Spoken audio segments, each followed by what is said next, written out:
नमस्कार, मी सविता. माझ्या सौज किचन ह्या चॅनलमध्ये तुमचं मनापासून स्वागत आहे. तर मी तुम्हाला आज वांग्याची अशी रस्सादार भाजी बनवून दाखवणार आहे. चला तर मग सुरुवात करूया आजच्या रेसिपीला.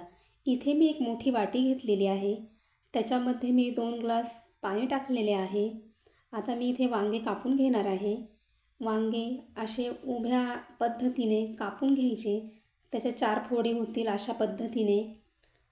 आतमधून व्यवस्थित चेक करून घ्यायचे आणि मी सर्वच वांगे असे आता कट करून घेणार आहे. प्रत्येक वांगं काही दाखवणार नाही. तर ह्या पद्धतीने सर्वच वांगे कट करून घ्यायचे. आता त्याच्यामध्ये थोडं मीठ टाकायचं म्हणजे वांगे काळे पडत नाही. आता हे वांगे आपण बाजूला ठेवून देऊ. आता आपण मसाला भाजून घेऊ भाजीसाठीचा. इथे मी तव्यावर खोबरं घेतलेलं आहे. त्याच्यावर थोडं तेल टाकलं आणि ह्या पद्धतीने आपण असं खोबरं भाजून घ्यायचं. खोबऱ्याचा असा कलर चेंज झाला पाहिजे. खोबरं भाजलं की आपण ते एक साईडला एक प्लेटमध्ये काढून घ्यायचं. खोबरं काढून झालेलं आहे. आता आपण त्याच्यावर आलं, मी इथे 7-8 पाकळ्या लसणाच्या घेतलेल्या आहे. 2 ते 3 लाल मिरच्या घेतलेल्या आहे, त्याही व्यवस्थित भाजून घेतल्या. एक मोठा कांदा असा उभा ह्या पद्धतीने मी कापून घेतलेला आहे. तो कांदाही व्यवस्थित तळून घ्यायचा. त्याचा असा कलर चेंज झाला की मग तो काढून घ्यायचा. आता इथे मी थोडेसे धने पण घेतलेले आहे. धनेही व्यवस्थित भाजून घ्यायचे. धन्यांनी खूप छान टेस्ट येते. तर मी इथे थोडे तीळ पण घेतलेले आहे आणि तेही तव्यावर थोडे भाजून घेत आहे. तीळ नसेल तर इथे खुरसणी वापरली तरी भाजी खूप छान लागते.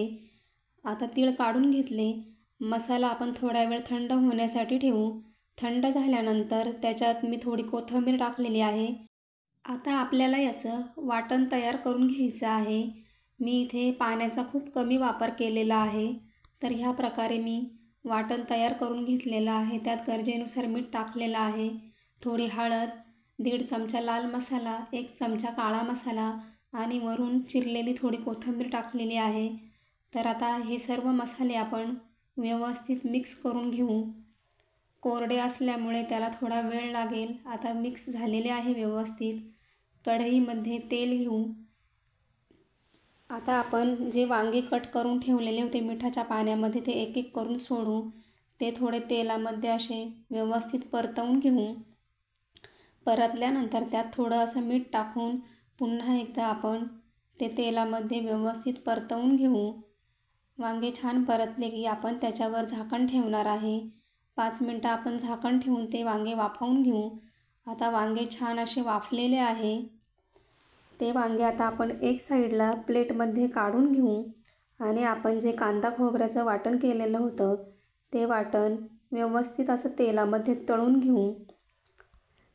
व्यवस्थित तळल्या गेल्यामुळे मसाला असा भाजीला कच्चा कच्चा लागत नाही, म्हणून मसाला व्यवस्थित तळायचा. छान असं मिक्स करून घ्यायचा तेलामध्ये. व्यवस्थित परतून झाला की आपण त्याच्यावर झाकण ठेवणार आहे. झाकण 2 ते 3 मिनटं ठेवायचा. तर आता बघा झाकण काढल्यानंतर मसाल्याला चांगलं तेल सुटलेलं आहे. याचा अर्थ आपला मसाला हा व्यवस्थित तळल्या गेलेला आहे.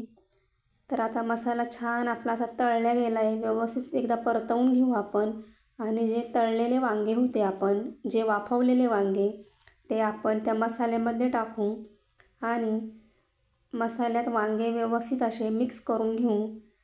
1-2 मिनटं ते असे सतत मिक्स करायचे, व्यवस्थित हलवून घ्यायचे. नंतर आपण गरजेनुसार त्यात पाणी टाकणार आहे.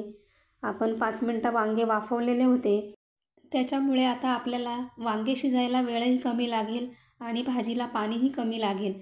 त्याच्यामुळे गरजेपुरतंच पाणी टाका.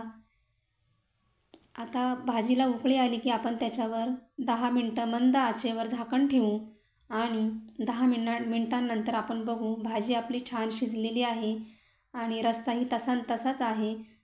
तर तयार आहे आपली वांग्याची रस्सादार भाजी.